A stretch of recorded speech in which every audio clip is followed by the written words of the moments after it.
The geopolitical landscape has shifted dramatically, and the old fears of Iranian retaliation are evaporating rapidly among Western military planners. The United States is now fully prepared for any eventuality, signaling an unprecedented level of military readiness in the region. This urgency stems from alarming intelligence reports indicating that Tehran could possess a functional nuclear weapon within just 1 month. American armed forces are ready, mirroring the decisive action when B-2 bombers previously obliterated their targets with pinpoint accuracy. The message to Tehran is crystal clear and undeniable.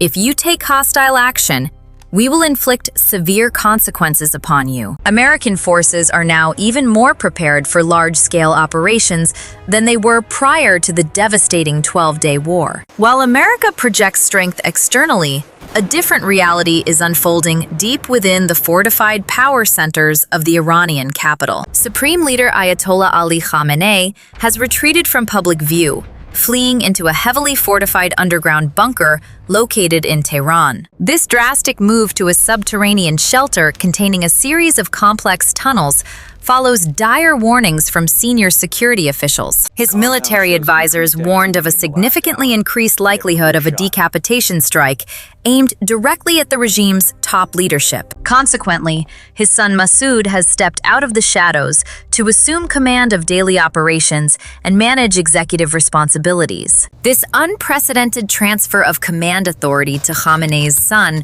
proves that the supreme leader now genuinely fears imminent assassination. Meanwhile, Gulf intelligence sources confirm that Iranian missile launchers are failing catastrophically across the country due to sustained combat damage. 8 months after the 12-day war concluded, critical missile systems remain completely damaged and inoperable, crippling their offensive capabilities. The regime is projecting toughness outwardly, but the internal reality is one of paralyzing fear and crumbling military infrastructure. Gulf states have reportedly warned the United States that Iran's missile program could cause significant damage to U.S. interests in the region. The Washington Post reported on February 1st that a recent Gulf assessment concluded that several key elements remain intact. These assessments indicate that Iran retains some short-range ballistic missiles and their associated launchers despite heavy losses in the recent war. However, what nobody anticipated about Iran's missile reconstruction program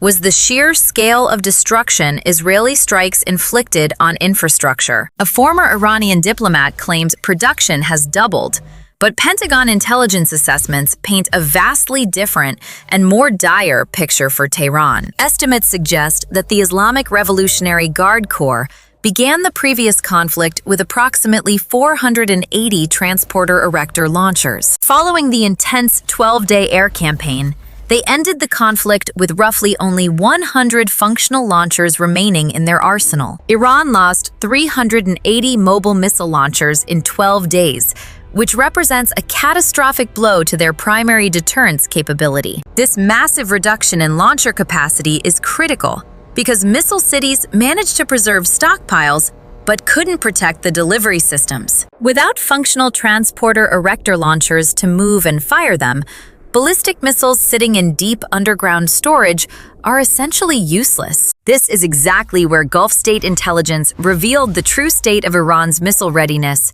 exposing the reality behind their propaganda. The Islamic Republic's missile deterrent is now exposed as a paper tiger, while its supreme leader remains trapped in a bunker. The Pentagon knows exactly which missile cities remain operational, and the window for Iran to rebuild its destroyed infrastructure is closing fast. While Tehran struggles to repair its shattered shield, American military power is gathering on the horizon with unprecedented destructive force. The USS Abraham Lincoln Carrier Strike Group, armed with devastating bunker-buster munitions, is now positioned within striking distance of Iranian targets. The sheer scale of this deployment sends an undeniable message to Tehran that the United States is prepared for major combat operations. What U.S. Central Command revealed about the Abraham Lincoln positioning proves that a massive strike capability is already currently in place. The carrier and its support ships are currently deployed to the Middle East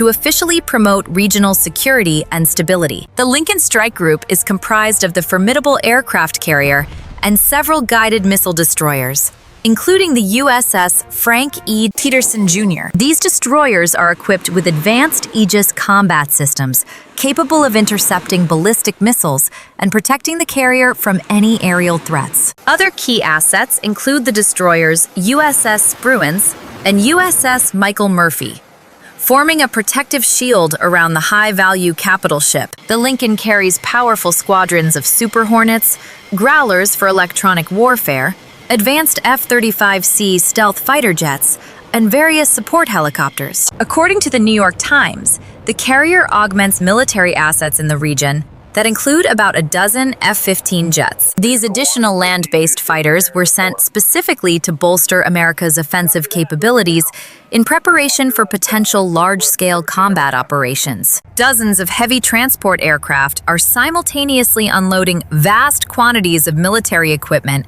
at various strategic locations across the entire region. The scale of American military deployment proves this isn't posturing for negotiations. This is clearly an invasion-level force concentration. U.S. Central Command does not deploy this much firepower simply for deterrence.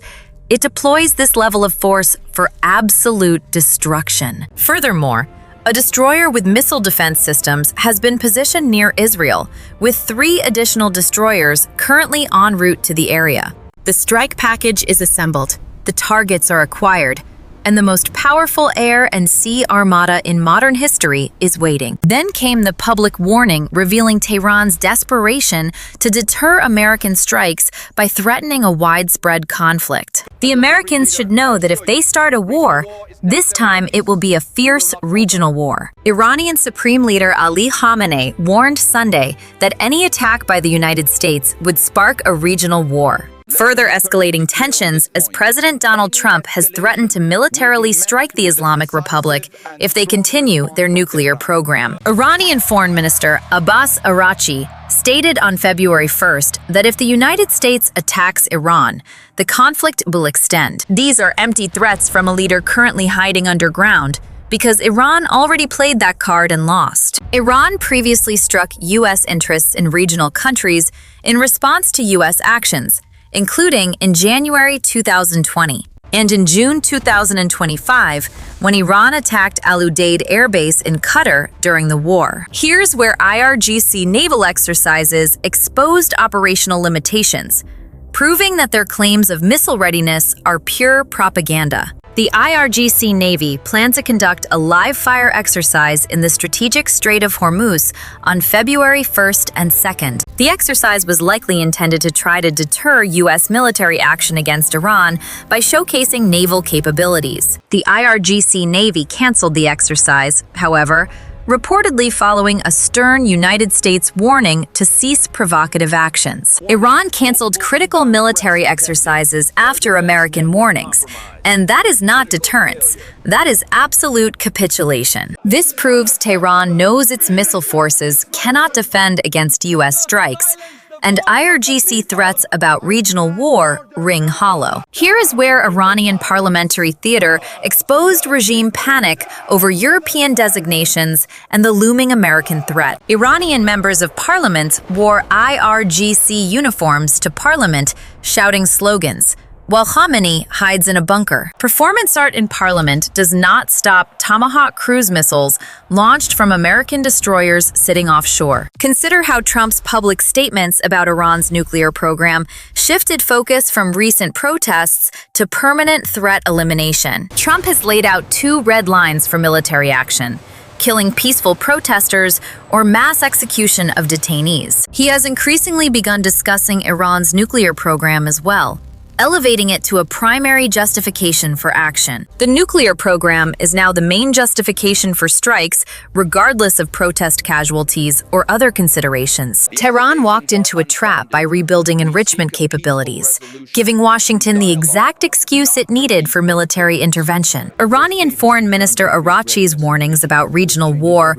prove the regime understands it faces a true existential threat. Iranian regime officials have continued to observe observe and respond to ongoing discussions in Western media about U.S. concerns. Iran previously conducted a missile attack in June 2025, targeting Al Udeid Air Base in Qatar. This attack on a key U.S. facility was in retaliation for the U.S. strikes on the Iranian nuclear program. Think about what happens when diplomatic efforts fail, and Trump finally orders strikes against the Iranian regime. Speaking to reporters as he flew to Florida, Trump sidestepped a question about whether Tehran would be emboldened. He simply stated that some people think that, some people don't, maintaining a deliberate ambiguity about his intentions. Trump said Iran should negotiate a satisfactory deal, but he said he doesn't know that they will do it. He confirmed they are talking to us, seriously talking to us, but the substance of those talks remains questionable. Trump is keeping the strike option open while Iran desperately tries to negotiate without conceding on missiles or enrichment. Negotiations are theater, buying time to repair missile launchers before American strikes destroy them permanently. Consider how Iranian negotiation signals expose desperation to avoid strikes by hinting at concessions they will never make. Iranian officials have signaled openness to resuming nuclear negotiations with the United States in recent days. Iran is unlikely to accede to President Donald Trump's preconditions for negotiations, which are absolute non-starters for the regime. The United States has demanded that Iran permanently halt uranium enrichment, limit its ballistic missile program, and end support for the axis of resistance. Tehran is offering talks on everything, except the three things that actually matter to American national security interests. The Supreme Leader's refusal to compromise on ballistic missiles while hiding in a bunker proves Tehran knows American strikes will come. The regime is terrified. And what intelligence analysts discovered about Khamenei's bunker leadership proves permanent damage to the command structure. His absence from public view during the Israel-Iran war could become a defining moment for his entire leadership. While Israeli Prime Minister Benjamin Netanyahu was a constant presence, Khamenei was largely unseen during the critical conflict. He released only 2 video messages during the conflict, and one was almost certainly filmed in a fortified bunker. Khamenei led from a bunker during the 12-day war and hasn't emerged since, which speaks volumes about his confidence. The New York Times reported that since Israel launched its strikes on June 13th, Khamenei has been sheltering underground. He mostly speaks with his commanders through a trusted aide and has completely suspended all electronic communications to avoid detection. He has been underground for 8 months. A leader literally separated from his nation by layers of reinforced concrete. One thing is absolutely certain. Iran's missile deterrent is crippled, with only 100 functional launchers remaining from 480. Khamenei has fled into underground bunkers and transferred daily command to his son Masoud, proving a deep fear of assassination. The USS Abraham Lincoln Carrier Strike Group, with stealth fighters and Tomahawk-equipped destroyers, is positioned in the Arabian Sea. If diplomatic talks collapse and Trump orders military action, Iran's remaining missile cities and launchers will be destroyed permanently. We will see what unfolds in the coming days, but the pieces are moving into place for a historic confrontation. Share this video everywhere, because the world needs to know the truth about Iran's hollow deterrent.